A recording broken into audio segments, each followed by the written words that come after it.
Well, to continue the conversation, let's bring in our political panel. Susan Smith is principal with the Blue Sky Strategy Group, Josie Sabatino, senior consultant with Summa Strategies, and Anne McGrath is principal secretary to the NDP leader. Hello to the three of you. Hello. Hello. So listen, I want to do a go around here, but Anne, I'm going to get you to start us out because it is a member of your party that's raising the concern.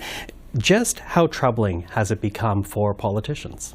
Well, I think there's lots of evidence about how troubling it's become. And I would say, like, Charlie Angus is shining a particular spotlight on it right now, but we've had lots of other things. Like, we have had, we've seen what's happening with mayors in Quebec that are stepping down because of the abuse. We saw what happened with Catherine McKenna when she was the environment minister. We've seen it. We've seen things that have happened with Jagmeet Singh during a campaign stop. We saw what happened with the Prime Minister during a campaign stop. We saw what happened with Pam Danoff the other day, saying that she's not going to run again because of this. So I think that there's lots of evidence that there is a level of intimidation and harassment that is very, very troubling, and creates an atmosphere and an environment where people don't necessarily want to step up and take on these roles. And then when they get in, and those who do, when they get in these roles, find that it can be quite difficult. They face a lot of difficulty from very, very extreme, rude, and sometimes dangerous behavior. Susan, what are you hearing? Yeah, the same. I'm very sorry to hear, see what Charlie Angus has written and the harassment that his daughters got, and that there were axes, thrown through windows of MPs' offices. I know of two ministers that, one, I saw pictures of cars parked outside of their homes with violent messaging on them. Others, when you hear about protesters showing up in front of people's homes, public service.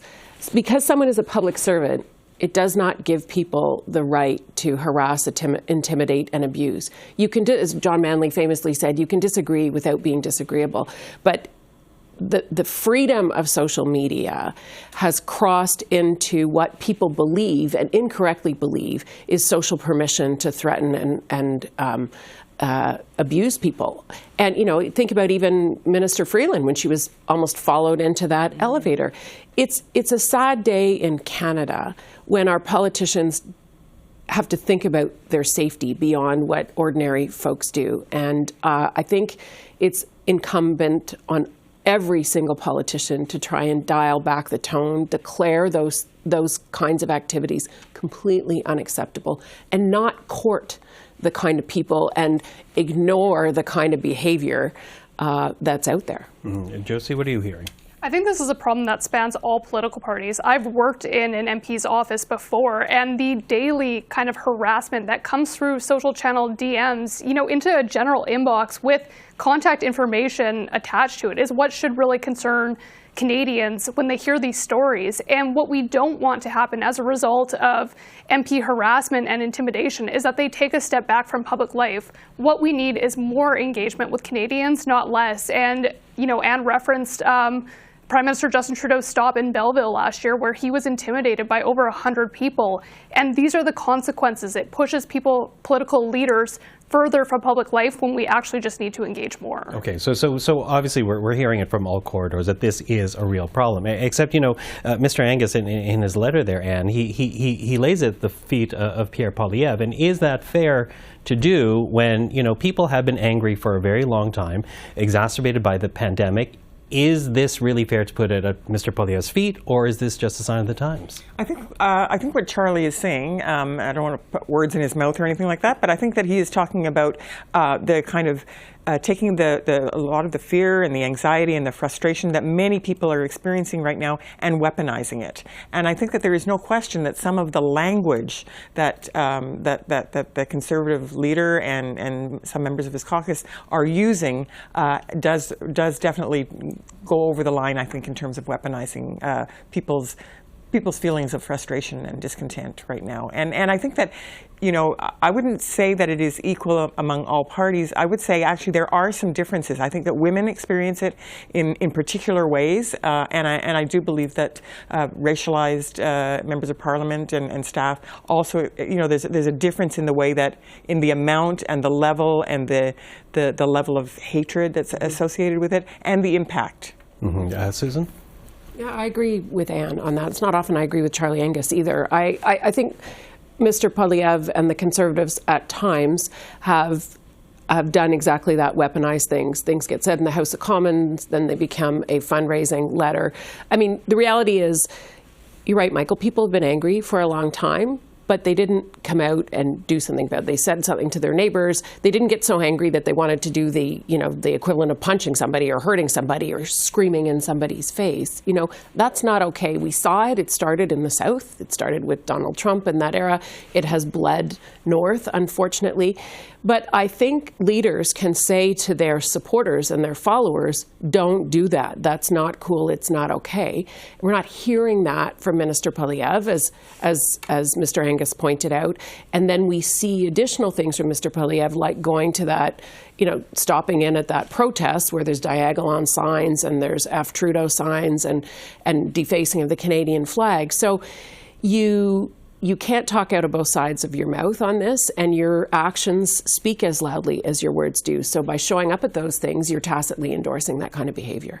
Josie, what do you think? Is it fair to put it at Mr. Poilievre's lap here? Absolutely not. And this comes back to the fact that this is something that all MPs, regardless of party lines, are facing. Mr. Poilievre's own wife was a victim of, an unsolicited attack on her that the RCMP had to look into by one of these groups that Mr. Angus is accusing Pierre Poilievre of cozying up to. I mean, the facts don't speak for themselves here. And if he's not choosing to use his platform to highlight the antics of these extremists, I think that is a choice and something that he is cognizant of doing, of not giving spotlight, not giving attention to his almost 1 million followers about.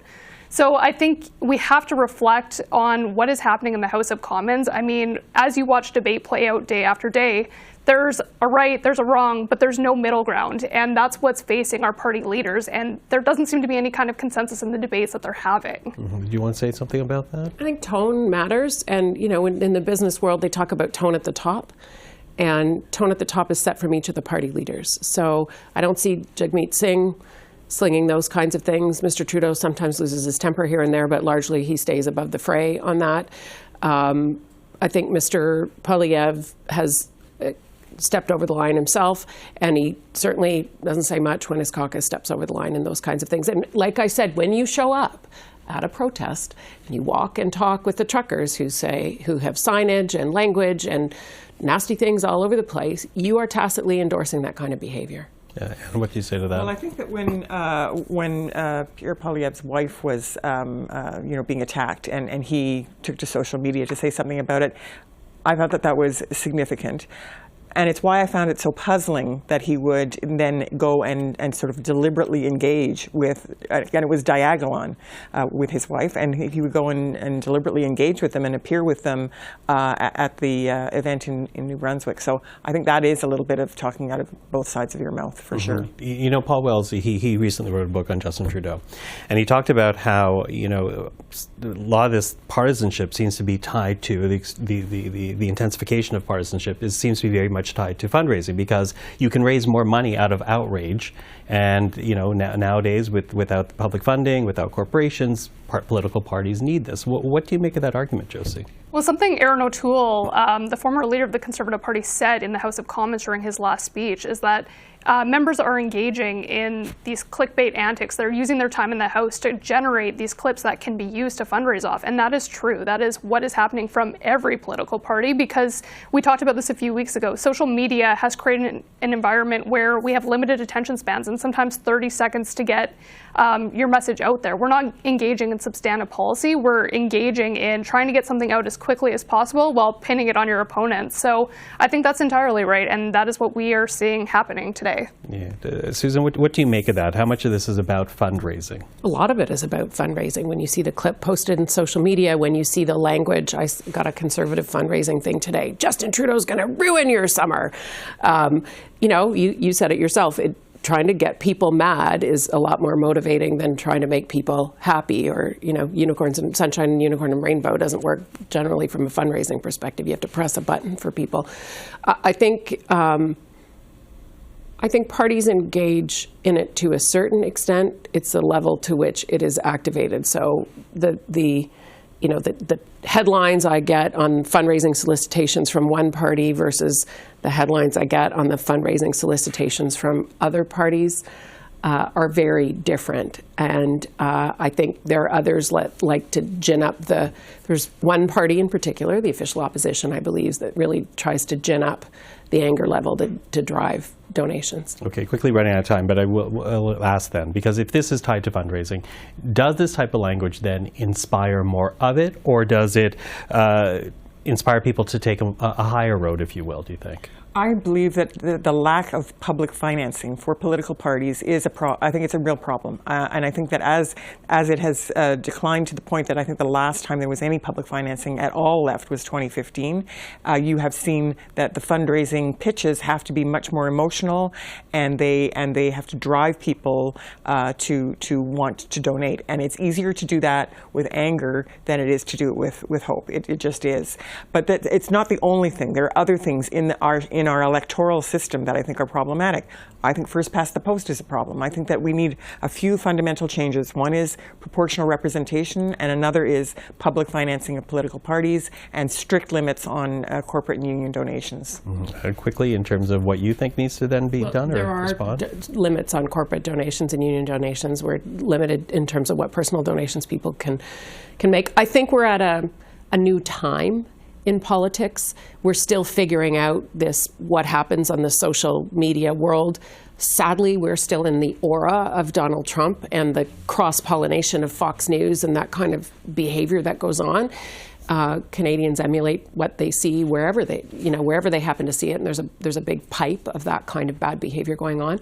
I'd like to think the next election would be better and the tone would be better. I'm not confident it's going to be, sadly, and I think that just puts more people off politics and puts more good people off stepping into politics because of that.